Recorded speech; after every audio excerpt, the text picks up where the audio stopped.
lost and in pain.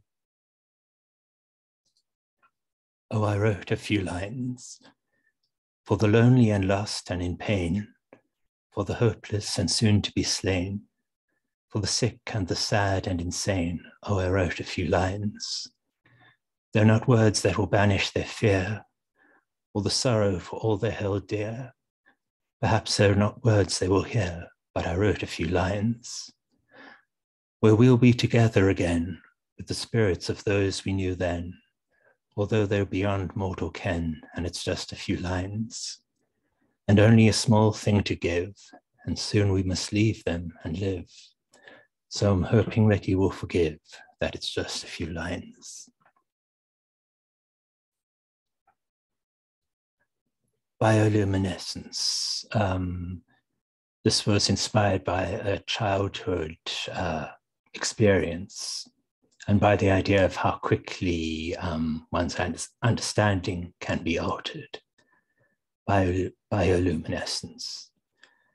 Cumulus clouds, bright with city lights, are spread across the sky beyond the curtains, parted for a moment by a child's hand.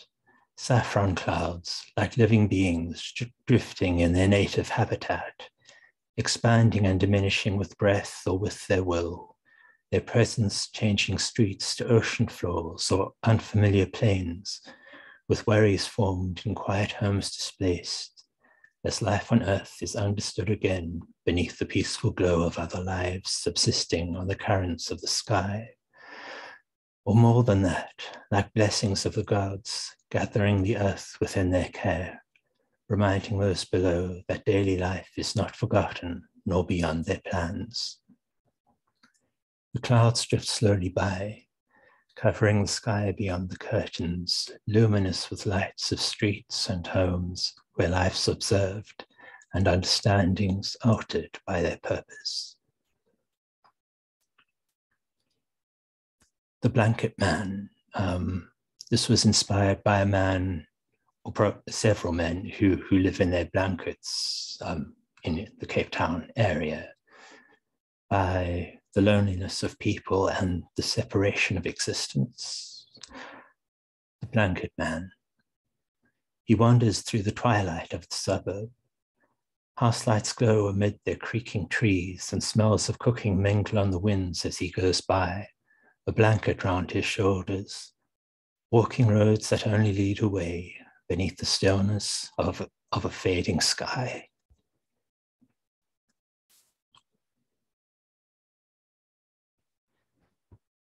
Memories. It's the idea of memories as individual beings. It was inspired by Yeats' idea of fairies as beings who live just for the day without hope of future life. Memories, a chant. Soon our voices will be silent and our bodies still, and fade like hills and gorges, tangled groves and grassy fields where we have played and danced beneath our only sun. We play, we dance, we will be none. Though some may dream of heaven's fields, we have no life beyond this day. Until we feel the light grow faint and know the moments come, we play and dance beneath our only sun. We play, we dance, we will be none.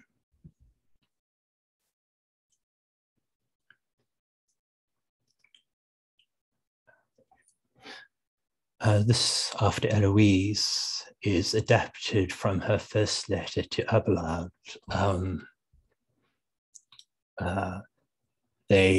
Abelard was one of the greatest minds of the 12th century, and he fell in love with a brilliant young woman, a student of his, after their romance was brutally ended. They lived on in separate religious establishments. This is from her first letter to him, After Eloise.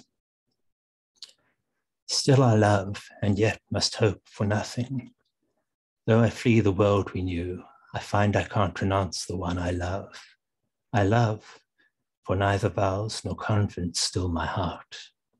I've not been turned to marble, resting here forgetful of my loss in cloistered quiet, gazing from my niche on centuries to calm the souls of those who passed before me. Tell me as a lover to submit to your commands. Let me feel your hands relieve their weight. Tell me of the blessings that they bring, and solitude will not appear so dreadful.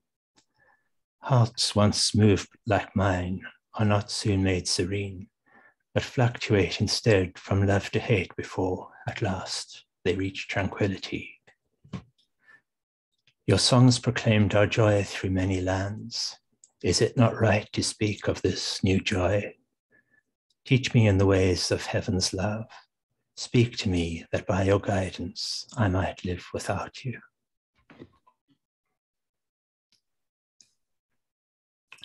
The planet, the quote, "'Tis a strange place, this limbo," is from an unfinished late poem by Coleridge, sometimes referred to as limbo. A strange place, this planet, orbiting a small and distant sun, stripped of atmosphere by solar winds or some catastrophe as yet unstudied. And who is there to study it and call it a catastrophe?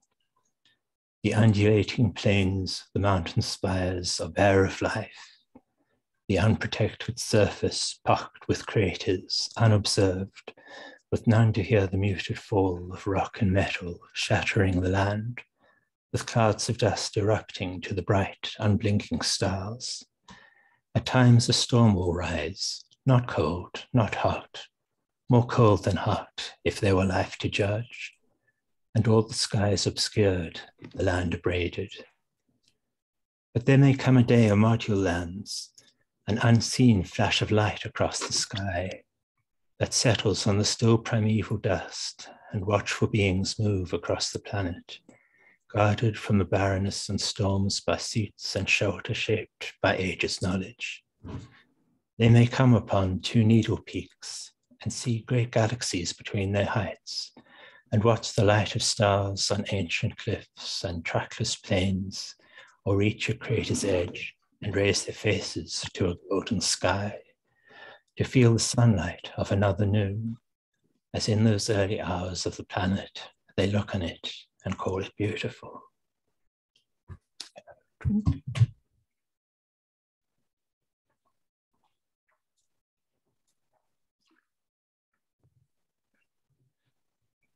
The next few poems all come from a section on mortality.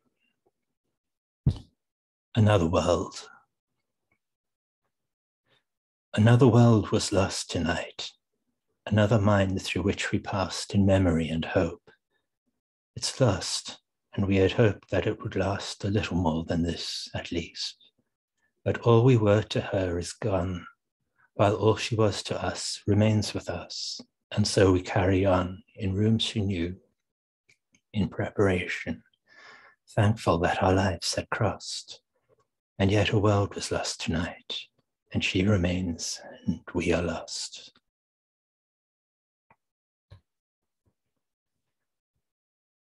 Oceans of the Moon. This is, well, I'm hoping to use this as the title. It's inspired by childhood holidays with our dogs and my dad paddling home from Hermanus Lagoon. Perhaps I'll find the words to raise the past at will, to conjure it in careful lines, like studied words become enchantments cast, to form a vision where a seer divines some distant knowledge, words exactly phrased so they, like flower scents, will let me roam amid the vanished world that they have raised. In summer days you slowly paddled home.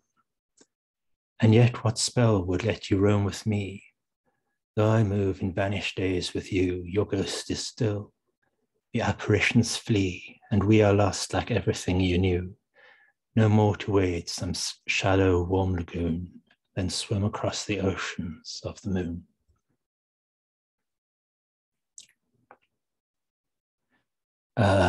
My dad My dad died at the end of last year, and the next two poems were written after his funeral.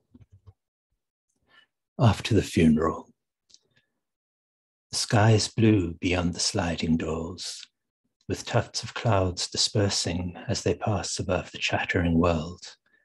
As on the days we'd go to Fishook Beach, and Dad would take us diving off the rocks to swim with goggles over sunlit sand, and shoals of tiny fish would flicker by, or days he'd spend, when still a boy, with friends along a river's marshy banks as flat platana watched from shallow pools, and life held secrets yet to be explored amid the rustling reeds, with parents waiting at adventure's end.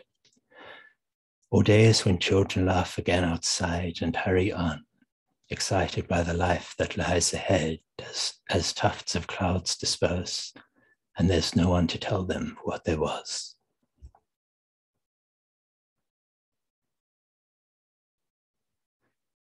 In his garden, water shimmers, tumbling to the earth around the cycads. Rising in the sandy bed he chose, they spread their ancient leaves beneath the sun, as when in other summers others come, and cones and scattered seeds will tell no past.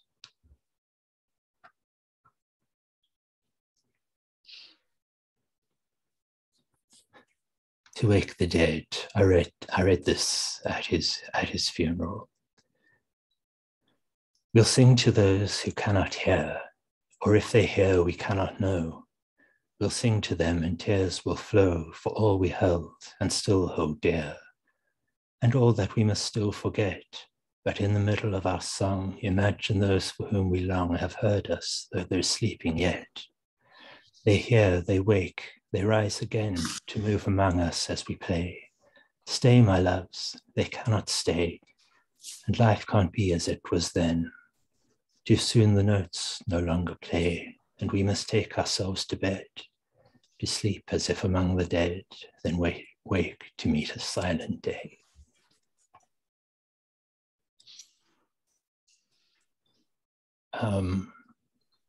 Yes. This was one of the Avbab poems, For Whom There Is No Grief. I grieve for those for whom there is no grief, though it brings no comfort or relief to them and little happiness to me. But there it is, because they were as we are now. They were alive and now are not, and we will soon be held by urn or plot or scattered to the winds. Perhaps that's so, or partly so.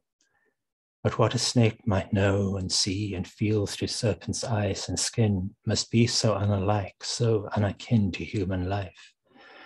There might seem little room for empathy despite the common doom. Did I say snake? Moles then, or ducks, all things that fear or are content, things on wings and paws and fins, things that kill each other, things for which I would have had another end, all for which there is no grief, all for which there is no grief, no graveside tears or comforting belief in afterlives, both cats and humans left alone without concern and left bereft. I grieve for those for whom there is no grief, because it brings no comfort or relief, because I cannot call on them to rise and breach the walls of paradise.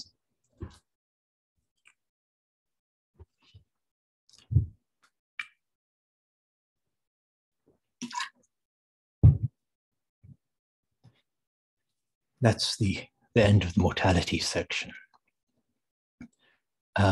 Quite a few of my poems, well, the majority of my poems are in some way trying to see across to some other being or other state of mind or another time. Quite a few of them are concerning animals. This is inspired by our childhood dogs, my brother and mine. Dogs are playing on the mountainside.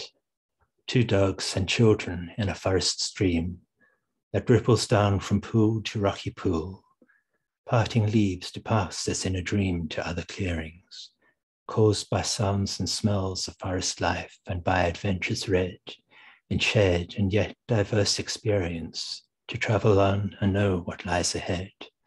As in a dream we pass to other worlds, accepting the reality of all we meet, beguiled by their strangeness though we are.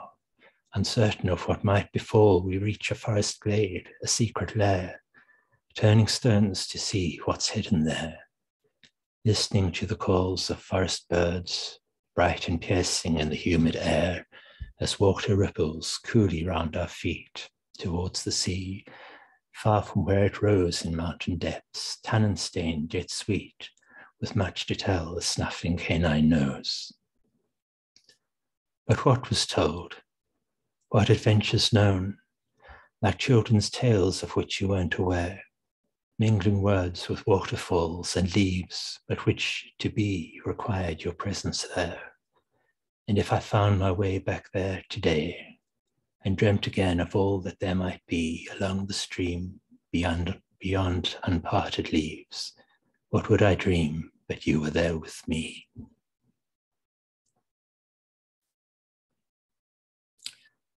Exodus. This is placed after the Exodus, with people looking back on it and its results. It's part of a series of more historical poems.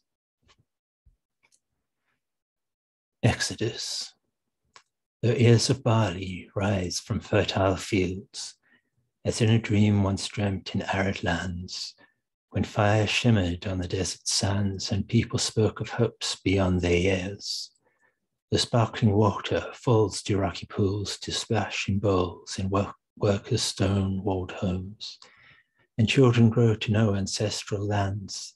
The thoughts of evening turn to those forbidden them, who made a mausoleum of sands more sacred than the art of generations, raising stones on consecrated earth. And though the stores grow full with wine and grain, and precious oils and folds of flax and wool, they have no tongues to taste, no flesh to touch, nor ears to hear the lowing of the herds at close of day. Would they have been content if they were here, the loved ones whom I buried where they died? Or would they judge this still too dearly gained, and find a journey's dream must dissipate in life as it is lived, with worries that our labour seeks to still, as seasons pass and able bodies tire, and generations spread across a land surrounded by the strength of many nations? Evening sun is gold across the town, high upon its hill, as workers wander home through growing dusk, and tufts of smoke emerge from homesteads, neat amid the vines and fields of wheat where others might have lived and grown in strength untroubled by their dreams, to gaze across the riches of this land and rest beneath the terebinth and oak. The terebinth is a tree often mentioned in the Bible. So is the oak. This comes at the end of the historical or mythological section, and so a poem about staying in the present, headed with the quote from Anacreon, "Today belongs to me, tomorrow who can tell?" The sailor's shirt. Winds moan through gathered masts, as clouds are hurried through the sky to far-off lands where cities guard their tales, as loved ones say goodbye to those who'll travel storm-swept seas where godless sailors weep for sin. And I pull on a linen shirt and feel it settle on my skin. You'll come to rest on coral shores, past latitudes where oceans roil and shattered ice is tossed on sunless waves as sleepless serpents coil. And there we'll meet with learned minds and delve the secrets of the gin. And I pull on a linen shirt and feel it settle on my skin. another drink.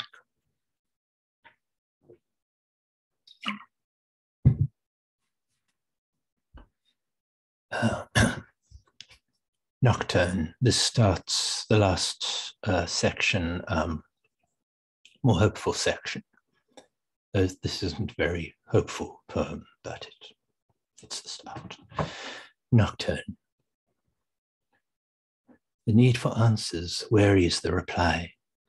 Give no further thought to mortal plight, but close the page and nod off where you lie. You'll get no closer to the truth tonight. Some believe, or doubting that it's true, dream they make it true in what they write. Once perhaps they'd have enwritten you. You'll get no closer to the truth tonight. To reasons they might hide or not have guessed, and so with reason think they have it right, and judgment might be swayed by lack of rest. We'll get no closer to the truth tonight.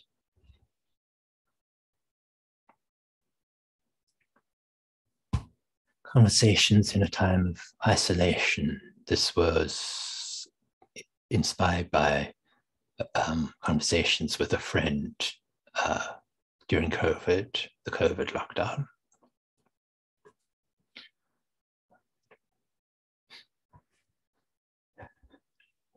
Take these words for those that I'll not write. Take these words for everything we've said and held in confidence. The page is white. They'll have no part of us when we are dead. Take them for the worries none will know, spoken only that we might be free of them, to say that someone long ago was here to understand what troubled me and I another. The fears need not survive. They've had too much of us while we were alive, and what should not have been of you or me will have no part of us in memory.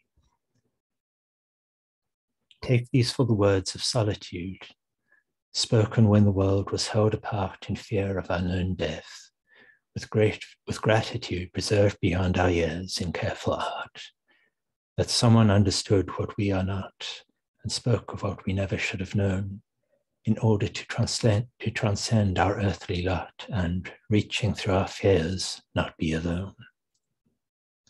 Take these for the words, for what you knew of me and I of you, thankful and yet free of their constraints.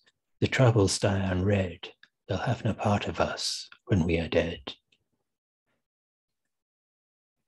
Take these for the words that none have said, of criminals exhausted by their crimes, and those who would have loved as they had read, but fell asleep alone too many times. For minds behind each wordless snout or beak, and all who'd speak but find no ear to tell. The derelict and disregarded meek, who bow their heads and pray that all is well, and all oppressed by lawlessness or law, who had a dream of life and dream no more. Take them for the words that won't be read, they'll have no part of us when we are dead. It came out much more formally than I'd intended, but I like the irony of that. A comedy tonight. One of my favorite films growing up was A Funny Thing Happened on the Way to the Forum. That always cheered me up, and well, the title's taken from that. We declare a night of happiness and drive all thoughts that trouble us away by this decree. We assume the right, so have as much authority as they. We rule tonight as lords of revelry and fill our courts with lovers, clowns and such, and lose ourselves in comedy and songs and things we might regret, but not too much. We'll have no word of worrying tonight, and when the dawn returns that we forget, within the memory of what we did, the songs will rise and dances pirouette.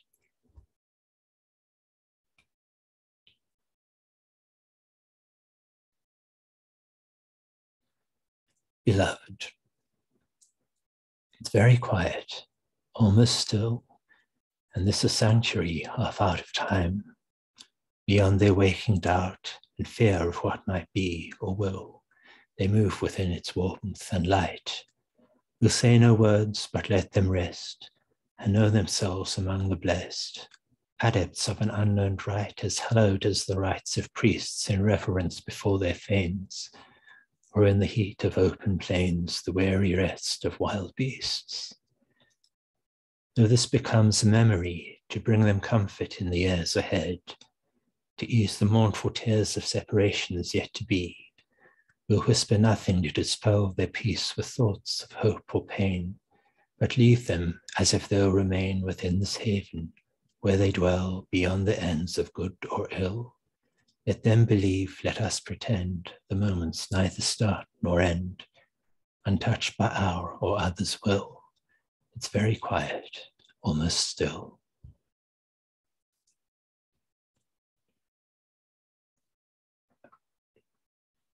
Encounters. This was inspired by a time in my early childhood when we first got a house in South Africa, and a young cat wandered through the afternoon to find a young family, and that's where she stayed. Encounters. A young cat wanders through an afternoon to find a family gathered in their garden in the sun. What sadness is there in this memory? No more than in the sunlight on your skin, or in the air you breathe and feel you breathe, and know that you're alive as they were then. It's in the sun and air, the moment's there, and they are happy resting on the grass and playing as the sun begins to sink, beyond the touch of decades yet to pass.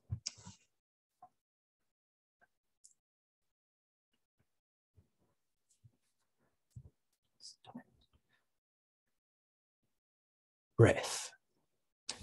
Have another sip.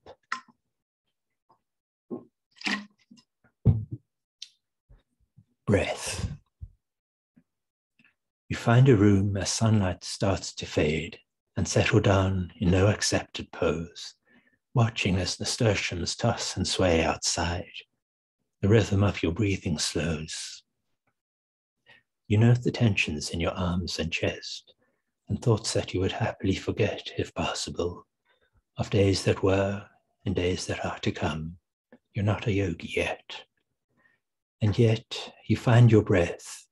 There is a life beyond the thoughts, and there's no tension there, but something moving, as the flowers do, as suited to itself as sun or air.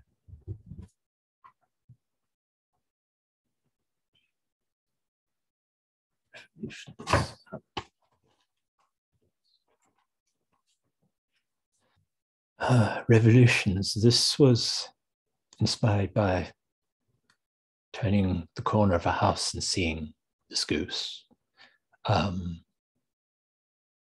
and by the feeling that there was no unhappiness there that I didn't bring. There's also something of a strangeness of such moments of realization, seeing everything in a moment while knowing it must pass. Revolutions. A goose stands one-legged on a chimney, head on breast beside a gibbous moon of ghostly white, in blue and golden light as earth revolves to noon. There's no sadness here among the roofs or in the light and shadow of the trees. Beneath the moon, beside a goose that stands unmoving as a frieze, where figures dance as if their world endured, and they might pass beneath the gibbous moon of ghostly white, in blue and golden light, as earth revolves to noon.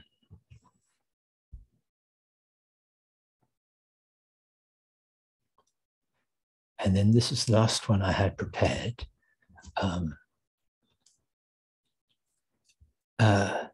Again, it's about how one's understanding can suddenly be altered, in this case by the palm trees on Nelson Mandela Boulevard. Into town. A line of palms divides the motorway, and when it's windy and the sun is bright, The palm fronds back and sway and catch the light, like waves that glimmer in the wind-blown bay, or plastic shaped to somebody's design in buildings that appear as cars descend towards the town, around the mountain bend and down past fronds that change as if a sign that what awaits is not what lies behind, and drivers' spirits lift, not knowing why they feel the promises of days gone by, when they might travel into town to find a holiday's amusement with their friends, or glimpse a time when such a thing might be, that here between the mountains and the sea, their lives might yet be turned to other ends. Palm fronds buck and sway and catch the light. The day is windy and the sun is bright. Thank you.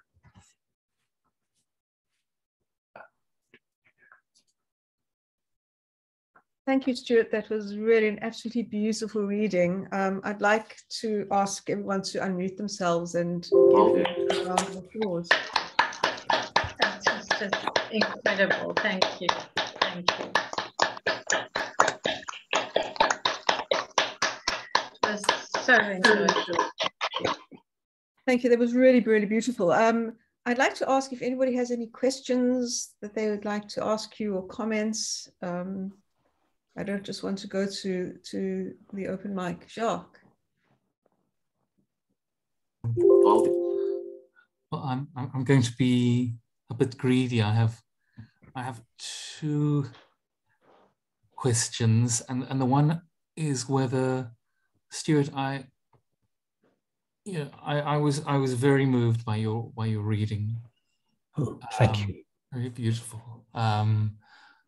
I wondered, do you prefer reading poems that are in traditional forms? Because it obviously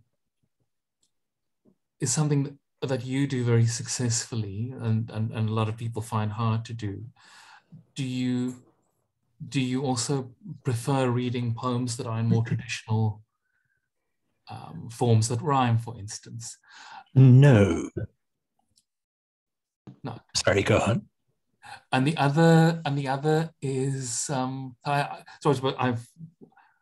would like to ask one or two of your most favorite poets. And the other question I have has to do with these privileged moments that you write about, moments that alter our understanding. And I wanted to know, do you think of yourself as fairly susceptible to those moments, or are they sort of few and far between, and you remember them afterwards? And are they, do they come sort of unbidden at random, or have you found anything that helps to make them more accessible? They're only occasionally, only happen occasionally. But for example, I found a way when I was young into liking living in Cape Town by pretending North Africa or southern France, and I could see the beauty of those places in what was around me, and that woke my appreciation for the beauty that was actually there. I think everyone has moments like that, and I think part of poetry is to cultivate those moments for yourself and for others. Like, well, to go on to your question about poets, I like Yeats in English. Yeats, Christopher Marlowe, Shakespeare, Coleridge, and a lot of French poets, Rimbaud, Baudelaire, ancient Greek and Latin, Catullus. I like poets like as different as Yeats or Rimbaud and Catullus are, they have very vivid moments that take you there, wherever there is. Those, I think, are the poets I'm most attracted to. And they're of a variety of, I very much like to write in a variety of forms. So I don't have any preference when reading, as long as I feel the poem has some structure, some form. It needn't be a traditional form at all. Yes. Thank you. I marvel at what you do with rhyme. It never ceases to amaze me. Thank you. I'm trying to break up my lines at the moment, but I'd love to write with the freedom of the late period Yeats, but when you're just adding one foot, it can be very glaring, and I always feel I have to polish it out again. Oh, thank you. Thank you, Jacques. Anybody else have any for Stuart, or perhaps just any comments or thoughts?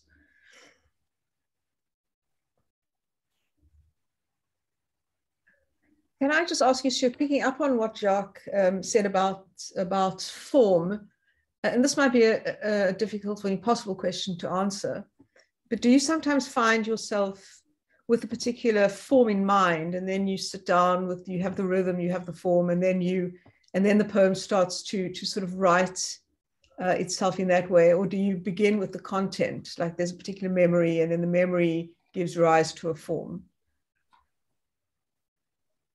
I would usually begin with the content, but the form often accompanies it, and I can sometimes start with just a hint of an idea, and the form, ideas suggested by the rhyme become a part of the poem, so that the strict structure, if I decide to try a form I don't know, it can be open you up to almost a sort of automatic writing, where the idea does come from somewhere else, that you're working, yes, that it comes from somewhere else. So it can be very liberating as well, even though I'd like to try other styles. Well, it's such a pleasure, I think, to read a poet who cares about form, because so often people think free writing means no structure at all, and of course it doesn't. So it's wonderful to read such beautiful poems, also so finely structured. Thank you very much. So unless there are any other questions, I'd like to. Oh, Margaret, you have your hand up. You need to unmute. You need to unmute yourself. No, not me. No, it's I think my hand was still up. Oh, sorry, you wanted to speak. Oh, no. Do you want to say something, Jacques? No, I misheard. I thought Elisa said Barbara and she said Margaret. Okay. No, I said okay. Margaret. Yes. No, okay. Now I wanted. I think from what you said, I also found. I think that certain poems sort of demand to be written in a certain form. It's as though they couldn't possibly be in anything else. Do you find that too, Sue? Yes. It's different forms, more tightly structured forms, put me in mind of embroidery or needlework, and the ideas, like the form, have to all knit in neatly, as opposed to blank verse, which is more or like a river that can take a lot of variation. Emily. Thank you. Yeah, thank you, Stuart. I think that form and rhyme can be addicting, and it's hard to break out of it, but it also holds us and contains the subject in a really beautiful way, and it also honors, you know, centuries of writing. So I really, really appreciated what you're doing there. Thank you. Thank you. Thank you. Well, if there are no more questions, I'd like to thank Stuart again for such a lovely reading. Thank you so much. We're going to take a break soon and then have the open mic. Before we do that, I just want to announce next week's reading. It's the Bard's birthday on the 23rd of April. So Tariq Jenkins is going to read Shakespeare on the 18th at A Touch of Madness. So it's going to be an in-person event. And I'd really like to encourage as many people as possible to attend. The last few meetings at A Touch of Madness have been relatively poorly attended. And it's dispersing for the poets. And we also need to, if we're going to want to keep A Touch of Madness as our venue, we need to show support. So I'd really like to encourage everybody who's in Cape Town. If some of you are overseas and you want to fly over for the reading, great. But if you can't, those of us who are in Cape Town, we will try every effort to attend. So I just want to thank Stuart once again, and then we'll take a break and come back. It is 2015, so we'll make it 2025. And those who want to read at open mic can do so. And Stuart, if you want to come back and read something at open mic, you absolutely, I know you won't have anyone who opposes that. So thanks again. Thanks everybody for attending tonight. And thanks once again to Stuart. Thanks. Thank you.